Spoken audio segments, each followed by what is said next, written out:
गृह मंत्री अमित शाह जम्मू कश्मीर से अनुच्छेद 370 और 35 से हटने के 2 साल बाद घाटी पहुंचे हैं।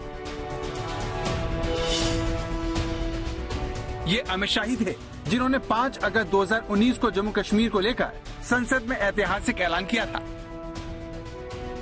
साहब इतना स्पष्ट कर दे कि कांग्रेस पार्टी का स्टैंड है कि कश्मीर यूनाइटेड नेशन मॉनिटर कर सकता है। इतना स्पष्ट कर दे एक बार, इतना स्पष्ट कर दे कि कश्मीर को यूनाइटेड नेशन मॉनिटर कर सकता। आपने अभी कहा सरकार की तरफ से जम्मू कश्मीर से अनुच्छेद 370 हटाने की घोषणा करने का काम अमित शाह के ही हाथों हुआ, जिसने कश्मीर को हमेशा हमेशा के लिए बदल दिया। संसद की सिफारिश पर यह घोषणा करते हैं कि वह दिनांक जिस दिन भारत के राष्ट्रपति द्वारा इस घोषणा पर हस्ताक्षर किए जाएंगे और इसको सरकारी गजट के रूप में प्रकाशित किया जाएगा, उस दिन से उक्त अनुच्छेद 370 के सभी खंड लागू नहीं होंगे। मोदी सरकार ने इतना बड़ा कदम उठाकर विपक्ष को चौंका दिया था। सरकार दूसरे कार्यकाल के शुरुआती दिनों में पाकिस्तान प्रायोजित आतंकवाद पर इतनी बड़ी चोट कर सकती है, ये बात सरहद पार बैठे दुश्मनों ने भी नहीं सोची थी। संविधान के समय समय पर संशोधित सभी उपबंध बिना किसी संशोधन और अपवाद के जम्मू और कश्मीर राज्य पर लागू होंगे। संसद में 370 हटाने का जोरदार विरोध हुआ, घाटी के हाथ से निकल जाने के दावे हुए, लेकिन कश्मीर ने अमित शाह के भरोसे को सही साबित किया, जिन्होंने संसद में खड़े होकर 370 को जम्मू कश्मीर के पिछड़ेपन का सबसे बड़ा दोषी बताया था। 370 और 35 के कारण ही गरीबी घर कर पूरे देश के अंदर विकास दिखाई पड़ता है। घाटी के गांवों को देखते हैं तब हृदय के अंदर संवेदना आती है, आंख में आंसू आते हैं कि आजादी के 70 साल के बाद ये क्यों गुर्बत में जी रहा है, क्यों गरीबी में जी रहा है। अब जब जम्मू कश्मीर में अनुच्छेद 370 हटने के 2 साल बीत चुके हैं और गृह मंत्री श्रीनगर में मौजूद हैं, तो ये जानना बहुत जरूरी हो जाता है कि इन पिछले 2 सालों में कितना बदल गया है कश्मीर। 2 साल पहले जम्मू कश्मीर का नाम लेते ही सभी के जहन में एक तस्वीर जो सबसे पहले आती थी वो पत्थरबाजों की हुआ करती थी। हर शुक्रवार को श्रीनगर के डाउनटाउन इलाके में पत्थरबाज मुंह पर रुमाल बांधकर सुरक्षा बलों की तरफ पत्थर फेंकते थे।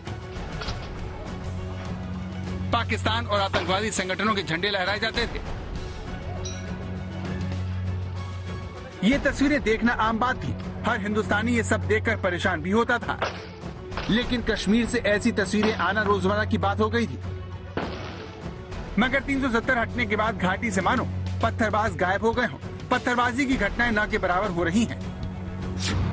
साल 2016 में 2653 पत्थरबाजी की घटनाएं हुई थी, जो 2017 में 1412, 2018 में 1458, 2019 में 1999 थी, लेकिन 370 निरस्त होने के साल भर के अंदर ये 255 रह गई।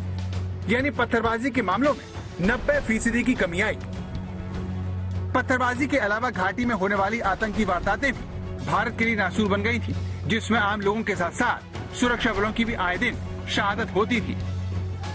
मैं उन 41,849 लोगों को भी याद करना चाहता हूं जो कश्मीर के अंदर 89 से लेकर 2018 तक जो रक्तपात चला, इसकी भेंट चढ़ गई। आतंकवाद कश्मीर के लिए वो लाइलाज बीमारी बन चुका था, जो घाटी के नौजवानों की जिंदगी बर्बाद कर रहा है। कश्मीर में नौजवान पढ़ने की जगह आतंकवाद की दलदल में फंस जाया करते थे, लेकिन 2019 के बाद हालात तेजी से बदल रहे हैं। कश्मीर के नौजवान सेना के कैंपों में नई जिंदगी की शुरुआत करने के लिए बढ़ चढ़कर हिस्सा ले रहे हैं। मित्रों, 5 अगस्त 2019 का डेट तिथि मैं कोई शब्द छोड़ना नहीं चाहता। कश्मीर के इतिहास में सुवर्णमयी अक्षरों से लिखा जाने वाला तिथि। कश्मीर के अंदर एक नई शुरुआत हुई।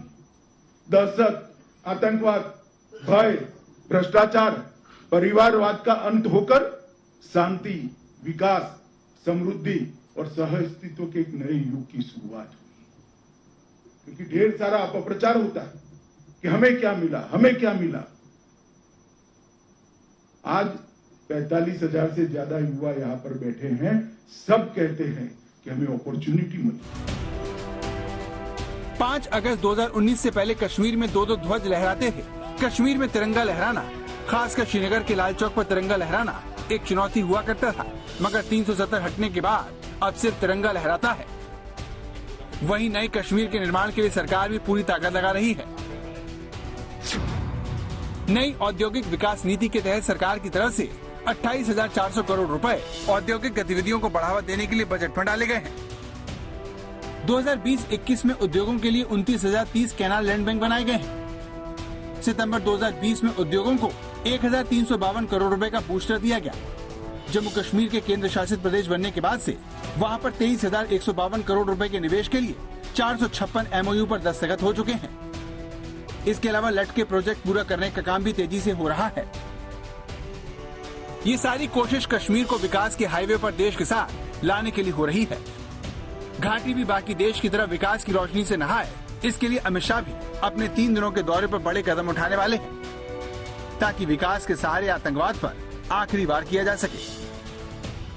अंजना ओम कश्यप, कमलजीत संधू के साथ अशरफ वाणी, श्रीनगर, आज तक।